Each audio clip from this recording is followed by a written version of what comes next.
bonjour et merci de nous retrouver pour La Foi prise au mot, votre rendez-vous de formation chrétienne. Nous sommes encore en avant, même si c'est le dernier dimanche de l'Avent, et donc nous retrouvons une nouvelle fois notre série sur les femmes de la Bible. Cette semaine, après les mères, les femmes dites de mauvaise vie, les femmes fortes, nous évoquons les amoureuses et les épouses. Comme souvent, la Bible nous propose un idéal, et c'est l'extraordinaire chant du fiancé et de la fiancée dans le Cantique des Cantiques. Mais elle est aussi réaliste, la Bible, et ne dissimule pas la complexité des sentiments humains, la tromperie amoureuse, comme dans l'histoire de Samson et Dalila, les manigances de l'amour qui se sait sans retour, comme dans celle de Joseph et la femme de Putiphar, le jeu avec le sentiment amoureux d'Hérodiade et de Salomé.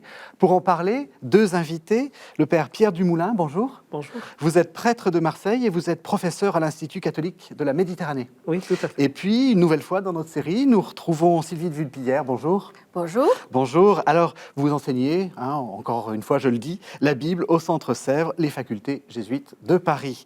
C'est cela. Avant qu'on commence sur les amoureuses, Père Pierre Dumoulin, j'ai envie de vous poser une question, parce que j'ai dit prêtre de Marseille, professeur à l'Institut catholique de la Méditerranée, mais vous avez une autre casquette, si je puis dire. Vous êtes un peu géorgien. Oui, disons que ça fait maintenant plus de 20 ans que j'enseigne dans les pays de l'ancienne URSS. Je suis parti au moment où s'effondrait le bloc soviétique, au début des années 90. J'ai d'abord été au Kazakhstan, donc j'ai fondé là-bas un séminaire. Puis ensuite, on m'a demandé de reprendre celui de Saint-Pétersbourg en Russie. Et en Géorgie, on espérait fonder un séminaire, et sans qu'on le veuille, c'est devenu une université, alors qui n'est pas directement catholique, mais qui est des catholiques en Géorgie. Voilà, et j'enseigne maintenant beaucoup par Skype, c'est quand même plus facile et ça permet d'être plus régulier. Et je retourne là-bas, je vais y retourner pendant le temps de Noël. Voilà. Question un peu naïve, il y a beaucoup de catholiques ? Non, pas beaucoup. Mais en même temps, l'Église catholique a toujours eu un rôle dans le monde de la culture. Et c'est justement pour ça que c'est important d'avoir une université là-bas. Et sur le plan biblique, il n'y a quand même pas beaucoup de biblistes dans tout cet univers-là. Hein. Oui. Voilà. Alors, peut-être que on va faire une transition. C'est pas toujours évident de partir de la Géorgie pour arriver au Cantique des Cantiques, mais c'est ce qu'on va faire.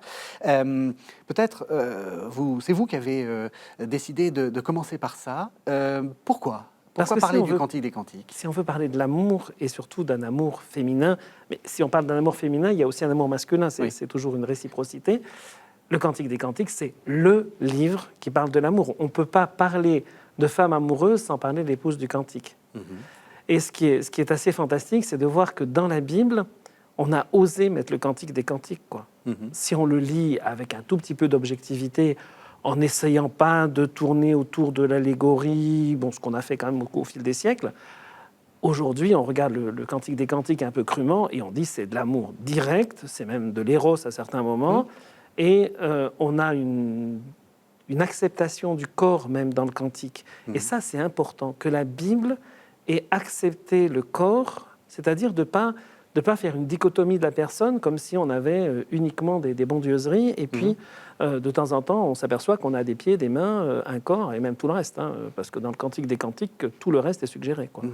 C'est intéressant, Sylvie, parce que c'est pas la première fois, mais dans notre série, les femmes, jusqu'à présent, c'était pas vraiment des êtres sexués. Vous voyez ce que je veux dire ? C'est-à-dire que, ou disons des êtres sexuels, même, disons carrément. Plutôt sexuels. Si, il y en avait, mais elles mettaient ça en ruse au service de gagner des victoires.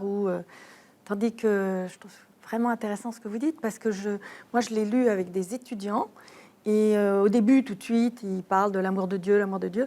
Puis je leur ai dit, mais on va relire ce texte en imaginant que c'est quelqu'un qui le dit à quelqu'un d'autre.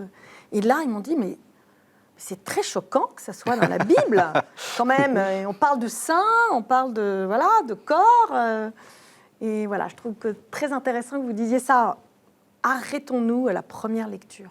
Mais il faut d'abord prendre la première lecture. Alors, il y a quelqu'un qui a fait ça d'une manière admirable, c'est Jean-Paul II. Oui. Saint Jean-Paul II. Toute la théologie du corps de Jean-Paul II part du Cantique des Cantiques. Si vous allez réécouter ou relire les catéchèses de Jean-Paul II, il y en a une série, il y en a au moins 3 très longues, sur le corps dans le Cantique des Cantiques. Et Jean-Paul II, il va crûment, carrément. Il y en a qui vont plus loin, mais je veux dire, lui, il ose dire qu'il y a d'abord la dimension charnelle. Alors, c'est important parce que on va prendre une autre image complètement loin de ça, mais si vous voulez parler du cœur du Christ, vous allez commencer par parler du cœur du Christ, mais du cœur, quoi. pour aller de plus en plus loin et aller jusqu'à l'amour même de Dieu. Bon, c'est là tout le mystère de l'humanité, de Dieu qui se fait homme. Dans le Cantique des Cantiques, on a quelque chose de semblable. Comme dans l'amour humain, on part d'un corps, on part d'une relation physique, et à travers ça, on va pouvoir dire bien d'autres choses. Ce corps que nous avons, c'est un don de Dieu. Et si l'homme admire le corps de la femme et la femme admire le corps de l'homme, c'est normal. Alors, ça nous rejoint, ça nous fait revenir tout de suite, bien sûr, à Genèse, aux origines. Hein. Quand Dieu crée l'homme et la femme, l'homme, quand Dieu lui présente la femme, en hébreu, c'est rigolo parce que 3 fois, l'homme dit « Oh, celle-là ». Oh, celle-là, Hadze, oh, celle-là. Voilà. Et il est en extase devant ce qu'il voit arriver, quoi. Et c'est un autre moi, Ish, qui contemple Isha. Alors, on a quelque chose de très semblable dans le Cantique des Cantiques, puisque le monsieur, enfin, l'amoureux, le jeune homme, c'est censé être Salomon, et elle, c'est la Sulamite. Hein, il y a un jeu de mots, c'est exprès. C'est pas du tout parce elle venait d'ailleurs. Hein. C'est qu'on a la même assonance de mots, sheleme, hein, qui est faite pour jouer. Alors, ce qui est dommage, c'est qu'en français, toute une partie de la beauté de la traduction ne peut pas être rendue parce que c'est bourré de jeux d'assonance, comme si vous lisiez du Victor Hugo, du Pouchkine ou je ne sais qui. Hein. On joue en permanence sur les mots. D'ailleurs, un peu plus loin, je vous ai choisi un texte de Victor Hugo pour autre chose, parce que, justement, pour donner quelque chose de ce qu'on peut dire à travers des mots. Hein. La musique. La musique. Quand on nous parle des troupeaux de chèvres, que tes cheveux sont comme des troupeaux de chèvres qui descendent sur les collines de Galgala. Alors, pourquoi c'est Galgala? Parce qu'il fallait gueule, quoi. Il fallait qu'on les voit, les cheveux, à travers le gueule. Hein, bon. Et on voit les boucles. Alors, qui a vu un jour les troupeaux de chèvres descendre sur les collines de Galgala, ou moi j'ai vu une fois descendre du Golan, on est émerveillé parce que tout d'un coup le cantique se met à chanter, on voit ces chèvres noires qui descendent et qui se mettent, ça ondule, ça flotte. Enfin, chez nous en Provence, quand on voit descendre un troupeau de moutons, je sais pas, sur le long du Garlaban, forcément ça se met à chanter, ça dit quelque chose et ça bouge. Alors, je voudrais justement insister sur les images du Cantique des Cantiques, parce que tout est dans les sens. Hein. On n'arrête pas de nous parler de parfums, de mets délicieux, de peau qu'on caresse. Alors, bien sûr, on parle de la peau des fans, hein, mais bon, ça veut dire vraiment autre chose. Et puis, elle est là. Alors, elle lui dit tout le temps que tu es beau, lui répond que tu es belle, donc c'est vraiment très physique. Il se met à parler des jambes de la dame, qui sont merveilleusement sculptées. Il se met à parler du nombril de la femme qui est comme une coupe. Il parle des seins en abondance. Alors effectivement, dans le monde d'aujourd'hui, qui en fait est très sexué mais se veut très pudique, c'est choquant. Hein.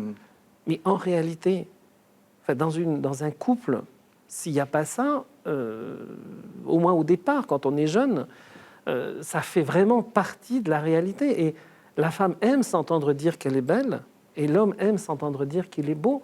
C'est une manière de se décentrer de soi, hein, même dans le regard physique.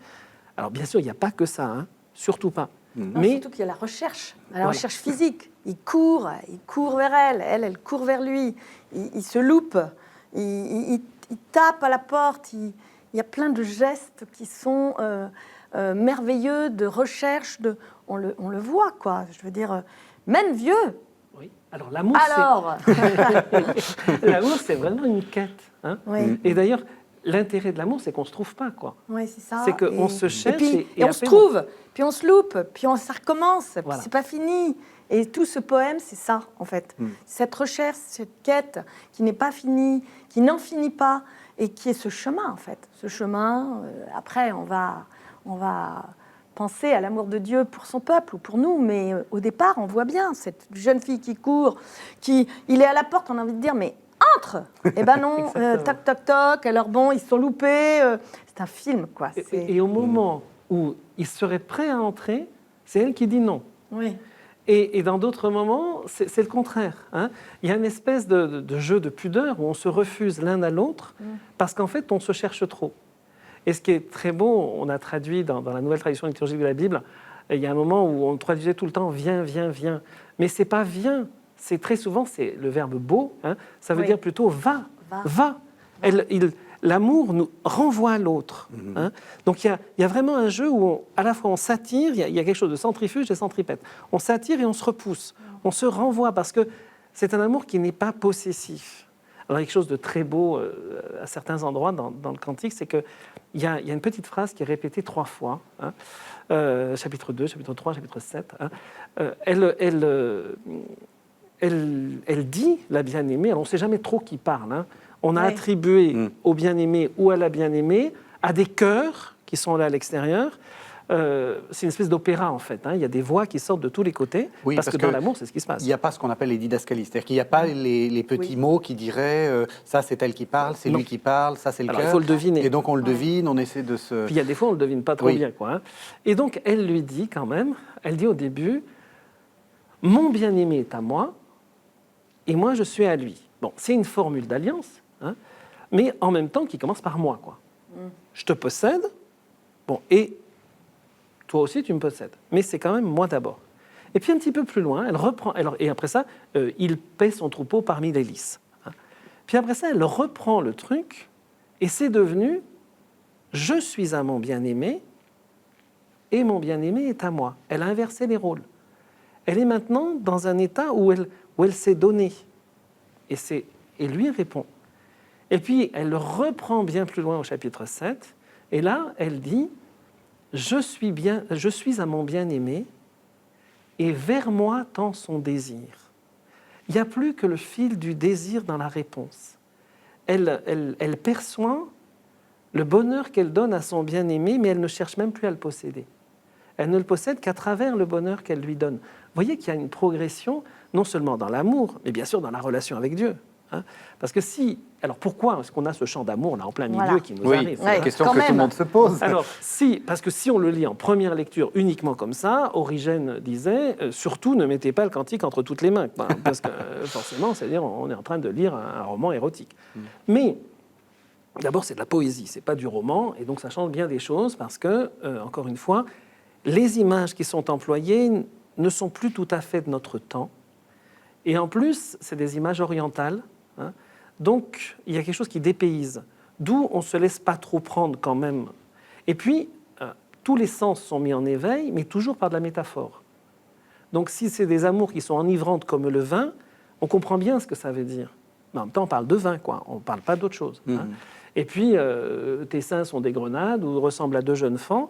Alors, bien sûr, il y a l'analogie avec le jeune faon dont on va toucher la peau, etc. etc. Hein.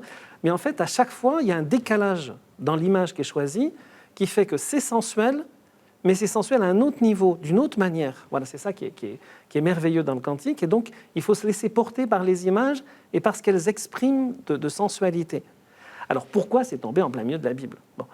Et pourquoi c'est important ? Et pourquoi même les rabbins juifs du 1er siècle ont dit le cantique des cantiques. Alors, il y a eu des luttes, hein, il y a eu des discussions, mais le cantique des cantiques, tous les livres sont saints, dit Rabbi Akiba, mais le cantique des cantiques est le saint des saints. Hein. Lui, il avait compris. Bon. Et puis, je crois que c'est Saadia qui dit toute la création ne vaut pas le jour où a été créé le cantique des cantiques. Hein. Voilà. Donc, il y a vraiment on loue ce cantique. Et puis, si vous allez chercher, même sur Internet, les manuscrits du cantique, vous allez voir qu'on l'a embelli, mais de toutes les manières, à travers les siècles, à travers l'écriture, surtout. Parce qu'en revanche, on a très peu représenté en iconographie, surtout en Occident. Oui. On a eu peur du cantique. Il a fallu attendre Chagall pour avoir un déploiement. Allez voir le musée Chagall, hein, franchement, c'est que du bonheur. Alors pourquoi dans la Bible ? Alors attendez, non, je vais vous proposer qu'on entende le cantique, comme ça, hein, et puis on va laisser la question en suspens, puis comme ça vous répondrez juste après. Alors je vous propose qu'on entende le chapitre 4, c'est les versets 1 à 11 du Cantique des Cantiques qui commence par « Ah, que tu es belle, mon ami ». Ah, que tu es belle, mon ami. Ah, que tu es belle. Tes yeux sont des colombes au travers de ton voile. Ta chevelure, un troupeau de chèvres qui dévalent du mont Galade. Tes dents, un troupeau de brebis tondues qui remontent du bain. Chacune a sa jumelle, nul n'en est privé. Comme un ruban d'écarlate, tes lèvres, tes paroles, une harmonie. Comme une moitié de grenade, ta joue au travers de ton voile. Ton cou, la tour de David, harmonieusement élevée. 1000 boucliers sont suspendus, toutes les armes des braves. Tes 2 seins, 2 fans, jumeaux d'une gazelle, ils pâturent parmi les lys. Avant le souffle du jour et la fuite des ombres, j'irai à la montagne de la myrrhe, à la colline de l'encens. Tu es toute belle, ô mon ami, nulle tache en toi. Avec moi, du Liban, ô fiancé, avec moi, du Liban, tu viendras. Tu regarderas du haut de la Mana, des hauteurs du Sanir et de l'Hermon, depuis les repères des lions, depuis les montagnes des léopards. Tu as blessé mon cœur, ma sœur fiancée. Tu as blessé mon cœur d'un seul de tes regards, d'un seul anneau de ton collier. Quelles sont belles tes amours, ma sœur fiancée. Quelles sont bonnes tes amours, meilleures que le vin. L'odeur de tes parfums, une exquise senteur. Un miel pur coule de tes lèvres, ô fiancée. Le miel et le lait sous ta langue. L'odeur de tes vêtements est comme l'odeur du Liban. Voilà, c'est magnifique. Alors, c'est magnifique et en plus, vous êtes un peu responsable de ça, puisque c'est vous qui avez fait... on a choisi la traduction liturgique de la Bible et c'est vous qui l'avez...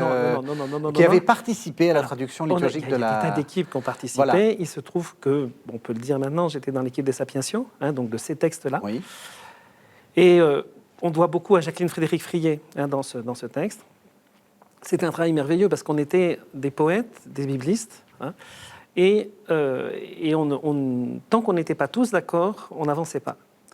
D'où il en est sorti un texte magnifique. C'est splendide. Mais c'est vraiment un travail de collaboration, de coopération, et puis ça a été repris par d'autres. Enfin, c'est quand même, faut situer ça dans un ensemble. Il y a eu 70 personnes qui ont travaillé sur ce texte, exactement comme la Septante. Voilà, c'est bien. Et alors, cette traduction-là, ça a été le premier livre qu'on a traduit, c'était le Cantique des Cantiques, et qui a été soumis aux évêques. Alors, au départ, on ne devait faire que les parties qui n'étaient pas déjà traduites dans la liturgie. Et quand les évêques ont lu notre, entre guillemets, Cantique des Cantiques, ils ont dit, il n'y a pas photo, il faut vraiment tout recommencer. Et c'est vrai qu'on a pris du bonheur à faire un texte beau, et c'est là l'intérêt d'une traduction liturgique, c'est de rendre la beauté qui est dans le texte. Parce que si vous dites de la bien-aimée, tu es bien, ma bien-aimée, tu ressembles au cheval de Pharaon, c'est pas très beau, quoi. Il faut trouver autre chose. Ouais. Ou bien, si on dit ton cou est comme la tour de David, ton nez est comme la tour orientée vers le Liban, enfin, c'est horrible, quoi. Il y a d'autres manières de dire des images aussi belles, d'une autre manière, de façon à ce que ça puisse porter aujourd'hui dans notre langue à nous. C'est intéressant ce que vous dites, parce que je ne pense pas que les anciens traducteurs avaient mal travaillé. C'est quoi? C'est qu'ils n'osaient pas. Ils n'osaient pas aller jusqu'au... Ils n'ont pas osé, puis surtout, ils n'avaient pas l'instrument merveilleux qu'on a eu de pouvoir reprendre une traduction en n'ayant aucune limite de temps devant nous. On avait 5 ordinateurs chacun devant le nez et on a pu essayer de faire du beau. Parce qu'on ne peut pas faire le Cantique des Cantiques sans qu'il soit beau. Ouais. De même qu'on ne peut pas faire le livre de la sagesse sans faire un texte qui soit un texte philosophique. Donc on est obligé de respecter le genre littéraire de chacun des livres de la Bible, qui ne sont pas les mêmes. Même au niveau des textes poétiques, ce n'est pas la même poésie. Encore une fois, prenez Coëlette, donc l'Ecclésiaste, et prenez le Cantique des Cantiques, c'est de la poésie sublime, mais pas du même genre. Et là, vous l'avez entendu dans cette traduction-là, on a volontairement mis en exergue tous les aspects du corps, et en remontant tout doucement, donc tes pieds, tes jambes, c'est pas nous, c'est le texte qui le fait. Mais on a préféré mettre 2 points pour qu'on ait immédiatement les jambes, le corps, etc. Voilà. Et ça donne vraiment un beau résultat. J'aime bien comme il en parle. Oui. C'est important le genre littéraire quand on travaille les textes. Oui, parce que si on ne s'occupe pas du genre littéraire, on passe à côté du texte. Et c'est pour ça qu'il y a des approches différentes. À mes étudiants, je dis, écoutez, voilà, un récit est construit d'une certaine manière. Donc on va prendre les éléments de ce récit, qui sont l'intrigue, les personnages, la construction du personnage, etc. Et du coup, je leur raconte une petite histoire et je la décompose pour leur montrer comment on peut prendre ces approches. Donc quand c'est un poème, on prend des approches qui s'occupent des poèmes. Quand c'est une lettre de Paul, c'est comme nos lettres. Ça commence par monsieur, je vais vous parler de cela dans 3 points, et je finis, monsieur, prenez, voilà. Donc il y a les lettres de Paul, c'est pareil, il y a une rhétorique. Donc chaque texte, c'est le texte qui nous oblige à choisir l'approche en question. Voilà, et là, c'est ce que nous avons eu, puisque nous avons une traduction qui s'occupait de ce texte poétique. Ouais. Alors, venons-en quand même Alors, la à question, la question, pourquoi est-ce qu'on l'a gardé? Pourquoi c'est dans la Bible, ce texte sublime? Oui, dites-le nous. Eh bien, parce que cette image, parce que l'amour est un. Et que finalement, c'est Dieu qui a mis dans le cœur de l'homme un amour, une capacité d'aimer. Qu'est-ce qui fait la différence? Un jour, j'ai posé la question à des enfants. Qu'est-ce qui fait la différence entre un être humain et puis des milliards d'étoiles? Pourquoi est-ce qu'un petit enfant est plus important que des milliards d'étoiles, si grandes soient-elles, et des galaxies j'ai des parents qui sont astronomes, donc voilà, donc on est perdu dans le monde. Mais voilà, qu'est-ce qui fait que je suis plus important? Et une petite fille, un jour, de 6-7 ans, m'a répondu, parce que moi, je peux aimer. Voilà. Eh bien, cherchez tous les êtres de la création, cherchez dans les milliards d'étoiles, y a-t-il quelque part un être capable d'aimer? Il y a moi. Il y a moi, il y a vous. Et c'est ça qui fait la beauté de l'homme, et c'est pour ça que c'est le commandement de l'amour. Jésus a dit, aimez-vous les uns les autres comme je vous ai aimé. Alors cet amour, il commence d'abord par l'amour dans un couple. Et c'est pour ça que toute la théologie sur la famille et la théologie du corps de Jean-Paul II vont partir de là. Alors cette image du Cantique des Cantiques, elle va être reprise tout au long de la Bible, dans le fond. Parce qu'il n'y a pas un prophète qui n'ait pas comparé Israël à la bien-aimée et Dieu au bien-aimé. Et puis ça continue, parce qu'on arrive à Saint Paul, à Éphésiens chapitre 5, Marie, aimez votre épouse comme le Christ s'est sacrifié pour l'Église, quoi. Et alors Saint Paul dit, ce mystère est grand, je le dis en parlant du Christ et de l'Église. Donc, et puis après ça, prenez l'Apocalypse, à la fin, qu'est-ce qui se passe? Il y a un mariage, quoi. J'ai vu l'épouse de l'agneau, l'épouse et l'épouse de l'agneau. Comment est-ce qu'on peut être l'épouse d'un agneau si on n'a pas les images du Cantique des Cantiques et si on ne revoit pas les cheveux qui descendent sur Galaad? Donc ça, et puis après ça, on voit tous les personnages du Nouveau Testament qui commencent à affleurer. On verra par exemple Marie-Madeleine. À la fin, elle est l'épouse du Cantique des Cantiques, puisque dans le Cantique des Cantiques, voilà, elle court tout le temps, Marie-Madeleine. Regardez le dernier chapitre de Saint Jean, enfin le dernier chapitre 20, on court tout le temps là-dedans. Bon, non seulement on court, mais en plus, elle va saisir les pieds, et on retrouve exactement le chapitre 3, d'ailleurs qu'on lit pour la fête de Marie-Madeleine, chapitre 3 du Cantique des Cantiques, avez-vous vu celui que mon cœur aime? Bon, c'est le refrain dans le Cantique des Cantiques, et là, le refrain, c'est il a disparu, dites-moi où vous l'avez mis. Bon. Et donc, c'est exactement la même chose. Et puis, elle va à la fin, dans le Cantique des Cantiques, c'est je l'ai saisi, je ne le lâcherai pas. Et là, c'est ne me saisis pas. Donc, Saint Jean, alors il y a Xavier Léon Dufour qui a fait un très bel article là-dessus. Saint Jean 20, c'est une reprise du Cantique des Cantiques. Voilà. Donc, on s'aperçoit que finalement, tout amour, et moi-même, je veux dire en tant que prêtre, je dois être amoureux de Dieu, amoureux du Christ, amoureux avec la même force, la même vivacité, parce qu'il n'y a qu'un amour. Et Jésus l'a bien dit, l'amour du prochain, l'amour de Dieu, c'est tout c'est un même commandement. Or, l'amour, c'est ça. L'amour, c'est pas simplement je vais te donner 3 sous à la sortie de la messe parce que tu es un pauvre qui mendie, quoi. Ou l'amour, c'est pas seulement de l'humanitaire. L'amour, c'est quelque chose qui jaillit du plus profond de l'être, et Dieu veut nous faire jaillir de nous-mêmes. Et ce texte nous fait jaillir de nous-mêmes. Voilà, je crois que c'est toute la beauté non seulement du christianisme, mais là du judéo-christianisme, enfin où tout est fondé sur l'amour. Et c'est pas tout à fait vrai dans les autres religions. Voilà. Mais vous diriez que le Cantique des Cantiques nous apprend à aimer l'autre dans son entièreté. Oui. Voilà, c'est-à-dire son corps, ce qu'on appelle l'âme ou l'esprit, et on ne va pas dissocier. D'ailleurs, moi, je trouve que c'est ce qu'on aurait comme spécificité, nous chrétiens, c'est qu'on ne dissocie pas le corps, l'intelligence, l'esprit, et que le Cantique des Cantiques nous montre qu'elle cherche cet homme-là, d'abord son corps, mais c'est l'entièreté, c'est-à-dire, on ne nous parle pas de son intelligence, mais enfin, tout est compris là-dedans. Mais si on nous en parle, parce qu'en en fait, elle décrit forcément ce qu'on voit en premier, c'est le corps de quelqu'un. Hein. Et quand on est jeune et qu'on est amoureuse, ça a un rôle important. Hein. Mais en fait, il y a toute une compréhension de la personne dans son entièreté qui va nous la rendre belle. Elle n'est pas belle parce qu'elle est belle. Moi, je regarde Mère Teresa. Elle est belle, Mère Teresa, mais elle est belle. Si on regarde sur un plan physique, attendez, ce petit bout de bonne femme, tout rabougri, non. Mais elle est belle. Voilà. Donc la beauté, c'est tout l'ensemble. C'est l'être qui est beau. Et Jean-Paul II le dit bien. Mais pour ça, il faut que je puisse aussi louer le côté physique, quoi. Et vous allez dans n'importe... Moi, je ne suis pas mariée, mais vous allez dans n'importe quelle famille. Vous entendez le mari qui dit à son épouse « Oh, tu es belle ». Alors, il ne dit pas « Qu'est-ce que tu es belle aujourd'hui ?» parce que ça voudrait dire que les autres jours, elle n'est pas belle. Mais « Qu'est-ce que tu es belle ?» Bon, tu as choisi ta plus belle robe, tu t'es bien maquillée, je ne sais pas quoi, mais voilà, il lui fait un compliment.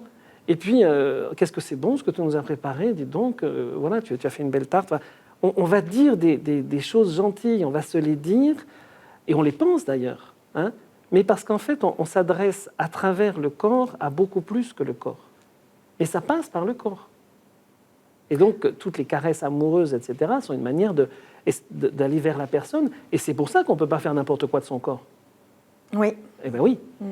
Mais Eh ben oui. ce que je voulais souligner, c'est qu'en fait, il y a une lecture philosophique qui détache le corps de l'intelligence ou de l'âme. Bon, alors j'ai fait voilà, il y a l'esprit qui vague, je ne sais pas où, et puis il y a le corps qui reste là. Or, justement, dans le Cantique des Cantiques, on voit comment c'est lié, et je pense que c'est une force de comprendre comment l'amour chrétien lie les deux. Et ça va jusqu'à la résurrection. C'est pour ça qu'on dit résurrection de la chair, quoi. Il y aura quelque chose de nous, je ne sais pas quoi, qui fera qu'on se reconnaîtra dans nos corps. Et c'est pour ça qu'on trouve Marie-Madeleine, l'épouse du Cantique, à la résurrection de la chair. Ouais. Avec un désir de saisir la chair, qui est tout à fait compréhensible. Et Jésus ne lui dit pas, c'est pas bien. Non. Il lui dit, ne me saisis pas, mais va. Ouais. Et c'est encore une fois l'expression du Cantique. Mais va. Ouais. Et c'est exactement le Cantique. Bon, va. C'est-à-dire, va-t'en. Et c'est la fin du Cantique. Va, ma bien-aimée. Va, mon bien-aimé. Donc, il l'envoie. Va vers mes frères et dis-leur. Et elle devient l'apôtre des apôtres, le messager des messagers, parce qu'elle a beaucoup aimé. Voilà. On retrouve tout le reste. Alors, je vous propose qu'on change, même si on resterait presque toute l'émission sur ce cantique. En fait, c'est ça, peut-être qu'on aurait dû faire. Mais on va continuer quand même. Et on va aller voir une autre amoureuse. Alors, c'est une amoureuse dont on a déjà parlé, hein, avec André Hénin, c'est Ruth. Et vous avez choisi... Et Corinne Lanoir. Et Corinne Lanoir aussi, oui, vous avez raison.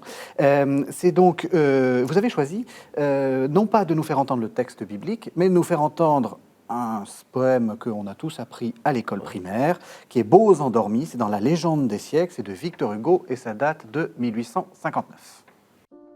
Pendant qu'il sommeillait, Ruth, une Moabite, s'était couchée aux pieds de Boaz, le sein nu, espérant on ne sait quel rayon inconnu quand viendrait du réveil la lumière subite. Boaz ne savait point qu'une femme était là, et Ruth ne savait point ce que Dieu voulait d'elle. Un frais parfum sortait des touffes d'asphodèle, les souffles de la nuit flottaient sur Galgala. Ruth songeait et Boaz dormait. L'herbe était noire. Les grelots des troupeaux palpitaient vaguement. Une immense bonté tombait du firmament. C'était l'heure tranquille où les lions vont boire. Tout reposait dans Ur et dans Jérimadais. Les astres émaillaient le ciel profond et sombre. Le croissant fin éclair, parmi ces fleurs de l'ombre, brillait à l'Occident, et Ruth se demandait.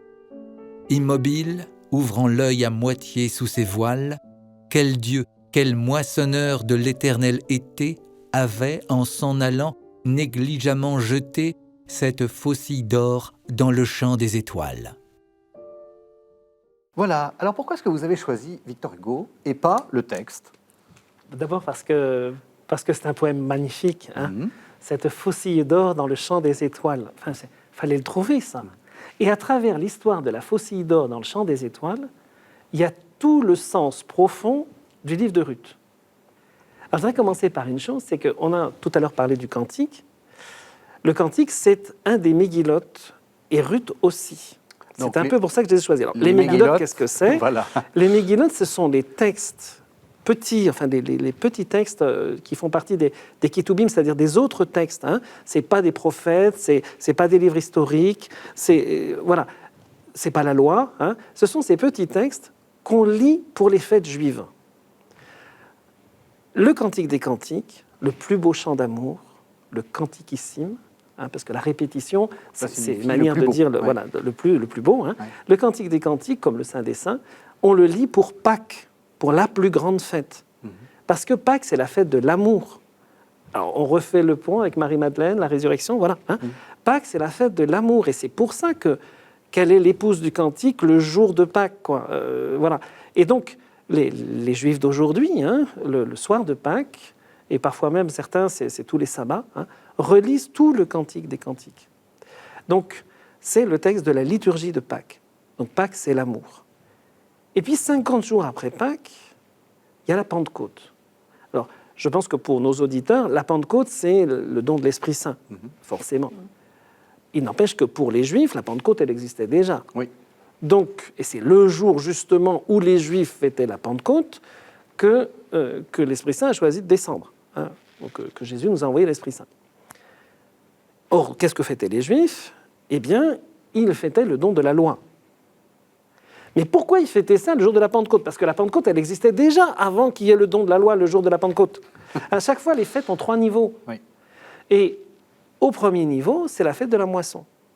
Donc, il y a toujours un niveau de la nature, une historisation pour les Juifs et une historisation, ouverture spirituelle pour les chrétiens. Donc, on a toujours ces 3 niveaux. C'est pour ça que la nuit de Pâques, on va avoir comme lecture obligatoire la création, parce que Pâques, c'est le passage du non-être à l'être, c'est la création, première Pâques. On va avoir le passage de la mer Rouge, parce que c'est le passage de la libération. Et on va avoir la résurrection de Jésus, qui est le passage de la mort à la vie. Eh bien, Pentecôte, c'est la même chose. Et si on fait une veillée de Pentecôte, on doit aussi lire 3 niveaux. Un niveau qui est au niveau du don des fruits, donc don de la moisson surtout, des premières moissons du blé. Un niveau qui est au niveau de la fête juive du don de la loi, 50 jours après Pâques sur le Sinaï, et un 3e niveau qui est le don de l'Esprit Saint.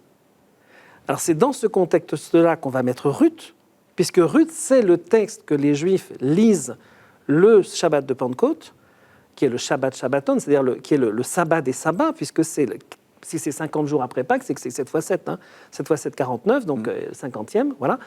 Donc il y a une plénitude totale. Eh bien, il y a la moisson. Et Ruth va nous parler d'amour, de moisson, de loi. On a les 3 niveaux d'un coup. Mais, puisqu'on parle de l'amour, des femmes amoureuses, hein, c'est quand même une amoureuse un peu spéciale, Ruth. C'est quand même toute une histoire. Donc, d'abord, tout est symbolique là-dedans. Hein, les noms sont tous symboliques, même s'il y a une histoire vraie derrière. On a choisi de nous appeler une dame qui s'appelle Noémie, c'est-à-dire celle qui est belle, hein, à Hama. Bon. On a choisi qu'elle ait un mari qui s'appelle Elimelech, c'est-à-dire Dieu est mon roi. Et puis, elle a 2 enfants qui sont Kilion et Malon, ça veut dire le languissant et celui qui s'écroule, quoi, qui s'effondre, qui meurt. Ouais. Hein, et donc, les 2 vont mourir. Puis, il y a 2 belles filles. Il y a Orpa, c'est plutôt la traîtresse, celle qui se retourne, hein, celle qui se détourne. Et puis, il y a Ruth, c'est l'amie. Or, c'est l'amie, justement, Ruth qui va sauver la situation par le fait qu'elle se sacrifie elle-même pour sauver sa belle-mère et pour l'accompagner jusqu'au bout. Donc c'est une femme loyale et qui va avoir ces paroles d'alliance dès le début du texte. Où tu iras, moi j'irai. Où tu mourras, moi je mourrai. Ton peuple sera mon peuple, ton Dieu sera mon Dieu.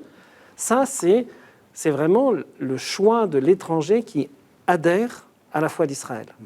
C'est intéressant, pardon, je vous coupe. C'est intéressant parce qu'on a déjà eu donc, plusieurs lectures de Ruth. On n'a pas encore eu ça. Oui. Ce qui est intéressant, comme vous dites, c'est que cette femme qui est étrangère, donc elle obéit mieux à la loi que, et ça on l'avait vu déjà, c'est-à-dire qu'elle obéit mieux à la loi et puis surtout elle redonne la vie. Donc elle fait partie de la généalogie de Matthieu, hein, qui commence par cette généalogie pour dire quels sont les ancêtres de Jésus. Donc il y a tous ces hommes et puis il y a plusieurs femmes, dont Ruth. Et ces femmes, elles ont des vies bizarres, quoi, on pourrait dire. Et en fait, de vies bizarres, c'est plutôt que ce sont souvent des étrangères et qu'elles détournent, je dirais, l'histoire et que Dieu passe par... Dieu vient redonner la vie par ces détours. Et c'est ces femmes-là qui arrivent à être plus fortes que des destins perdus, quoi. Mais je me faisais la réflexion que... heureusement, nous avons nos notes de bas de page en bas des Bibles. Mais si on n'a pas fait toutes les études de la Terre, on pourrait se dire, mon Dieu, mais comment on peut lire ces textes ? Alors, d'abord, on écoute cette émission formidable. Bien entendu. Mais aussi, je pense que les grosses Bibles que nous avons, il y a des notes qui vous renvoient dans les textes. Donc, c'est des textes qui se renvoient les uns les autres pour donner du sens. Mais déjà, à la première lecture, on voit bien, en lisant Ruth, que c'est par elle que Noémie va avoir une descendance, qu'elle va avoir de quoi se nourrir et qu'elle a cette façon de se mettre, là on l'a lu avec Victor Hugo, qu'elle va redonner la vie. Et puis alors, je voulais juste dire encore une chose, c'est que ce qui est intéressant avec Victor Hugo, c'est qu'il relit donc cette histoire. Mais Ruth, c'est déjà une relecture des textes de la Bible. Donc, on a une relecture de Lévitique, donc on accueille l'étrangère, de Deutéronome, et tous ces textes sont une relecture indéfinie. Alors, est-ce que nous, on peut faire aussi des lectures qui sont complètement variées ? Je ne crois pas. Je crois qu'on doit suivre le texte, mais ça peut appeler à penser. Et Coralie Lanoir nous avait rappelé qu'elle est relue en Afrique de façon tout à fait différente, de façon à voir comment la femme peut avoir une place tout à fait digne et comment la vie passe par ces femmes-là et leur courage. Voilà. Le Nouveau Testament est lui-même une relecture de l'Ancien Testament. Enfin, ça, c'est Bien quelque sûr. chose qu'il faut dire et redire aux téléspectateurs. C'est qu'on est dans un processus de relecture permanente. Indéfini.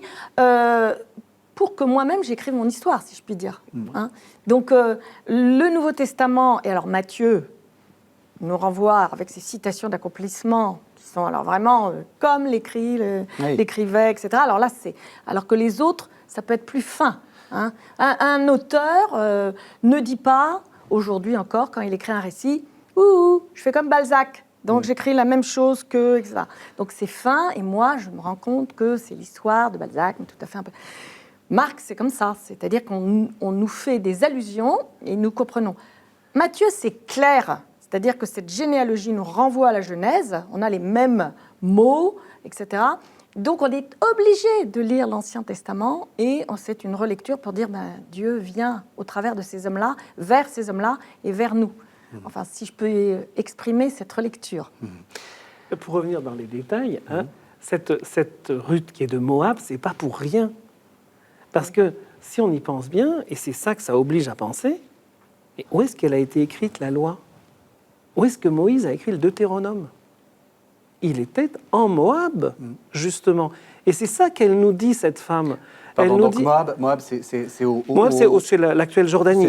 C'est de l'autre côté du Jourdain. Donc voilà. on voit la terre promise, Israël, voilà. mais on n'est n'y est pas dedans. encore. Et donc, mais c'est là-bas que Moïse a écrit le Deutéronome. Donc la loi, elle nous vient d'où ? Elle nous vient de Moab. Et celle qui va... Or, le Deutéronome, c'est la loi de l'amour en permanence. C'est tu aimeras le Seigneur ton Dieu de tout ton cœur, toute ton âme, toutes tes forces, tout ton esprit. Donc, forcément, paf, à travers Ruth, c'est ça qui se passe. Et alors, première chose superbe, c'est ce côté-là. Hein. Puis Moab, ça veut dire aussi en hébreu celui qui vient du Père. Hein. Donc, il y a quand même aussi toute une progression comme ça. Voilà, donc, alors pour en venir au côté amoureux, parce que le temps court... Hein, oui, et j'aimerais vous interroger après sur les mauvaises. Là, on a parlé que des bonnes, on va parler des mauvaises. Alors, ce qui arrive à cette Ruth, donc, dans sa fidélité à la loi, elle va susciter la bienveillance puis l'amour dans le cœur de Boz à cause de cette fidélité à la loi. Alors, première fidélité, de ne pas avoir abandonné sa belle-mère. Hein. Deuxième fidélité, c'est qu'elle a tout lâché pour venir sur la terre promise, à Bethléem, la maison du pain. Et puis, troisième fidélité, c'est qu'elle va choisir ce vieux monsieur, enfin ce monsieur qui a déjà d'âge mûr, plutôt qu'un petit jeune, et il va lui dire. Et elle va le choisir parce que c'est ce que lui demande la loi. La loi lui demande d'aller vers celui-là qui est son rédempteur. Son parent. Alors, ce mot de rédempteur, ce Goël, ça veut dire, qu'on a traduit par rédempteur dans pas mal de Bibles, hein, dans nos cas, ça veut dire celui qui est capable de racheter la famille, qui est capable de racheter la descendance de mon mari que je n'ai pas eue. Et donc, c'est celui qui peut reprendre les terrains, mais qui peut reprendre la femme aussi, et donc susciter une descendance là où il n'y en avait plus. Et elle va aller choisir cet homme-là, parce que c'est vers celui-là que, selon la loi, elle doit aller. Alors, la scène est croquante, hein, quand c'est décrit avec tellement de délicatesse. D'abord, elle obéit à sa belle-mère, donc elle apprend de la vieille comment est-ce qu'il faut faire pour aller vers le futur époux. Elle va se mettre à ses pieds. Là aussi, il y a une grande sensualité derrière. Hein. Elle va se mettre à ses pieds qui sont dénudés. Elle attend qu'il ait bien mangé, bien bu, et puis qu'il soit allé dormir sous son arbre. Et elle se glisse à ses pieds. Au beau milieu de la nuit, il s'aperçoit qu'il y a quelqu'un. Donc il est tout effrayé, quoi. Il sent des cheveux sur les pieds, ça vous rappelle pas mal de choses. Hein, non il sent des cheveux sur ses pieds, et puis qui es-tu, quoi? On est dans le noir, on se voit pas. Alors elle explique qui elle est, et comme il l'a vue pendant le jour, il sait qui elle est. Il a parlé avec elle. Voilà. Et alors il y a un discours, il y a un échange de paroles entre les deux dans la nuit, où il la loue pour sa fidélité. Il ne la voit pas, donc il n'y a pas d'attrait sensible, mais il la loue pour tout ce qu'elle a déjà fait.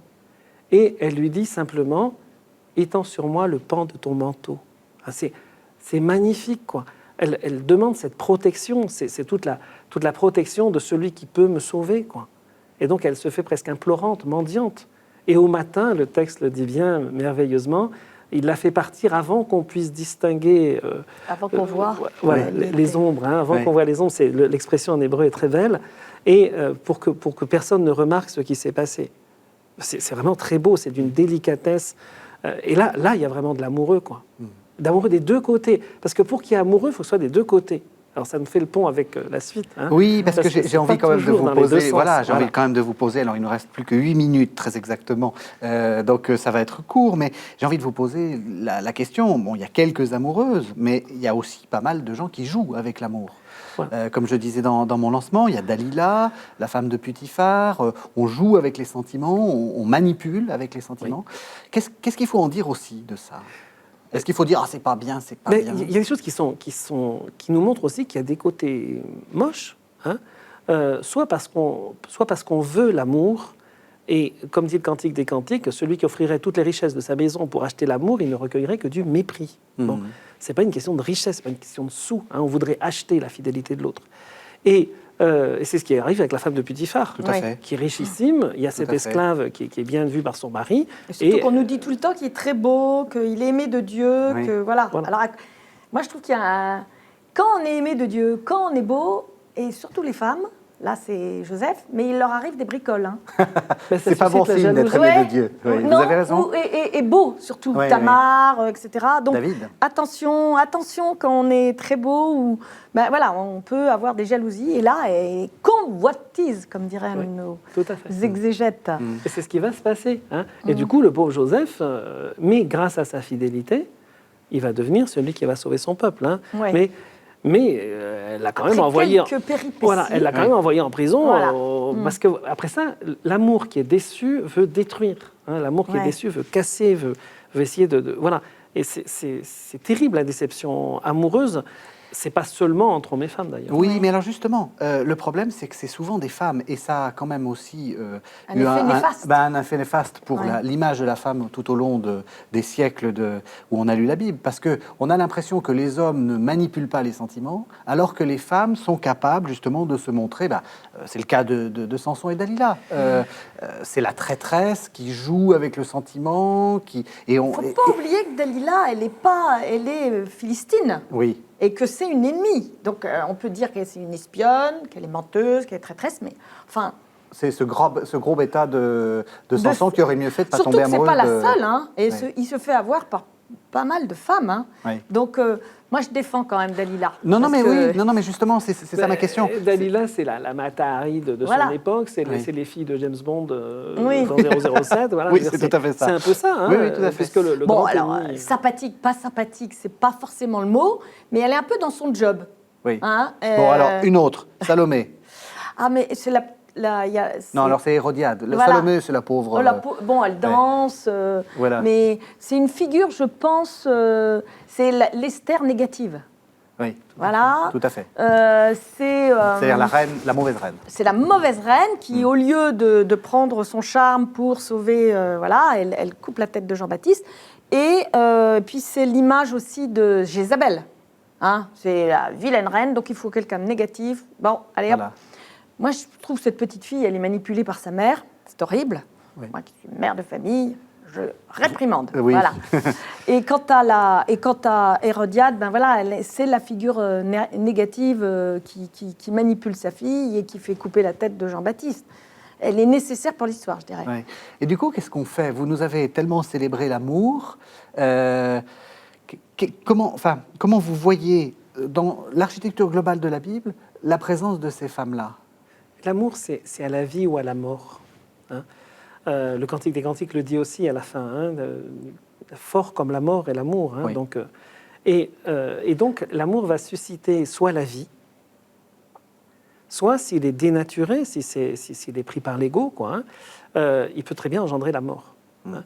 Parce que l'amour, ça prend vraiment au triple, au plus profond. Hein, et si l'amour est un commandement de la part du Christ, c'est qu'il doit être orienté. On a tous des forces d'amour au-dedans de nous. Tout va dépendre comment on les oriente. Alors c'est vrai pour la femme, c'est vrai pour l'homme, c'est vrai pour n'importe qui. Hein. Parce que ce qu'on est en train de dire de la femme, on le dit volontiers parce que d'habitude on nous raconte que dans la Bible, la femme elle est méprisée, tout ce que vous voulez. À travers tout ce qu'on a dit, attendez, la femme elle est aussi célébrée. Oui, hein. ça c'est très Heureusement. important. Et heureusement qu'on a eu cette émission, Oui. parce que c'est vrai qu'on a eu quand même plutôt des femmes Parce que l'Ancien ambiguës. Testament, Oui, l'Ancien- objet. Ouais, Non, non, c'est magnifique dans ce que vous l'Ancien avez dit. Testament, elle est belle, la femme, elle est magnifique. Hein. Et je pense qu'il y a très peu de littérature ancienne, en tout cas, qui est un tel hommage à la femme. Hein. J'ai écrit un petit bouquin un jour qui s'appelait « Les femmes dans la Bible hein. La mission de la femme. Hein, parce que, en fait, à travers tout ça, elle a une mission qui est propre à la femme. Et c'est elle qui va susciter chez l'homme cette capacité d'aimer. Elle réveille en nous la capacité d'aimer, ou bien, et c'est le cas chez Hérode et Hérodiade, hein, c'est qu'elle va susciter chez cet homme la capacité de haïr. Et ça, c'est quelque chose Et qui de arrive tuer. malheureusement souvent. Alors, tuer physiquement, hein, mais dans certains cas, c'est pas physiquement qu'on tue, mais on veut vraiment tuer, quoi. Et derrière, il y a quand même une instigation. Et elle le fait parce qu'elle est amoureuse, quoi. Hein, mais elle le fait quand même. De Hérode. On arrive à la toute fin de l'émission. Qu'est-ce qu'il faut retenir de cette émission? Qu'est-ce que, par rapport à tout ce qu'on a entendu, qu'est-ce qui vous... On vient de le dire, la femme, bon, d'abord, elle est réhabilitée, je pense, dans ces textes. Il n'y a pas que Hérodiade, Dalila, etc. Je dirais que quand ça va mal, très mal, peut-être que la femme peut trouver des moyens que la vie repasse. Et puis, elle est dans le Cantique des Cantiques. Cette femme qui est en recherche, qui court, qui montre ce que c'est que d'aller vers quelqu'un, de le prendre dans son entièreté. Voilà, je pense que c'est un texte qu'on ne lit pas beaucoup, nous, parce qu'on ne sait pas comment le prendre. On le prend un peu à ce premier degré. Oui, d'accord, c'est un texte d'amour, de sexe. Bon, mais c'est pas ça. Je pense qu'il faut le relire d'abord pour sa beauté. Et peut-être prendre votre traduction. Et ensuite... à laquelle vous avez participé. Et puis, après, pouvoir, justement, Jean-Paul II, reprendre comment Jean-Paul II l'utilise pour voir ce que c'est que l'amour dont nous tirons notre source, qui est celui de Dieu. Voilà. Merci beaucoup. Alors pour aller plus loin, quelques livres. On prendra plaisir à vous retrouver, Pierre Dumoulin, dans Dans vos ouvrages, alors un premier ouvrage, c'est Luc, l'Évangile de la loi, c'est aux éditions des Béatitudes. De la joie, de la joie. De la joie. Pardon. Voilà. Peut-être d'un mot, nous expliquer. Ben là, en fait, c'est un livre que j'ai écrit d'abord en géorgien hein, et qui a été que j'ai retraduit en français. C'est une traduction du géorgien. En fait, oui, c'était pour dire un peu toutes les. Voilà, c'est les portes d'entrée chez Luc, hein, avec l'aspect de la miséricorde, de la joie, voilà, de plusieurs portes d'entrée pour relire l'Évangile de Luc.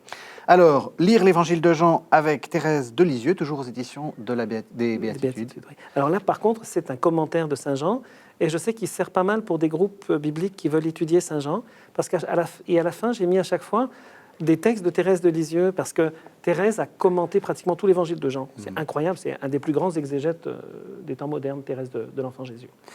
Et puis, même si votre modestie doit en souffrir, Sylvie de Vulpillère, je montre vos 2 livres, Nature et fonction des injonctions au silence dans l'Évangile de Marc. C'est peut-être un peu difficile à ne pas mettre entre toutes les mains, voilà. mais peut-être c'est pas parce que... on dit à Jésus de ne pas parler. Et il vient plutôt... C'est Jésus qui dit de ne pas parler. Alors voilà, pourquoi Jésus dit « tais-toi » alors qu'on vient de dire qu'il est le Christ ou qu'il est le Fils de Dieu. Et puis, alors un livre qu'on avait déjà présenté et que je recommande encore une fois, Le vocabulaire raisonné de l'exégèse biblique, que vous avez fait en compagnie de Jean-Noël Aletti, de Maurice Gilbert, de Jean-Louis Ska, qui est paru aux éditions du Cerf. Voilà. Merci à tous les deux. Bon voyage en Géorgie. Merci, Joyeux Noël en Géorgie. Hein, et puis merci.